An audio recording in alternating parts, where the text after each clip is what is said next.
Hello, I'm riding my bike around the world, and today we are in Senegal. Today's like our second official day of cycling in Senegal, but our first real day because the last time we were cycling, we just crossed the border and made it to the town called Saint Louis, and now we are making our way to Dakar.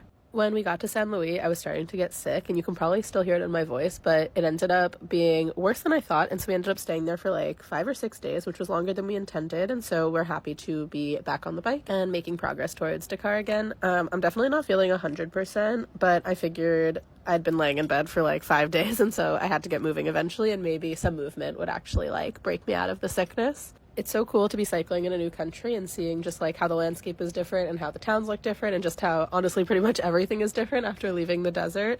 We passed by a lot of small villages where people would wave to us, and that was really nice, but we also had lots of big expanses with not that much in between. So there's a lot of contrast on the road today, and we stopped and had some snacks a few times, and we were seeing lots of animals, which makes me really happy, and it's fun to see like newer animals, whereas in the desert it was all camels. Today we saw monkeys and lots of beautiful birds with all these different colors. Also, the landscape has been getting so green, and it's really cool to see the contrast of like still kind of deserty looking environments, but also really lush and green areas too. We were on pavement for most of the day, but that wouldn't last forever. For the last maybe like 8 to 10 miles, we were on some hard-packed dirt track and had a lot of sand, and that slowed us down a bit, and we were kind of racing with the sun to get to our accommodation before it got dark, and so that was a little bit stressful, but we kept the spirits high, and it was still really beautiful, and we got a really lovely sunset over these trees.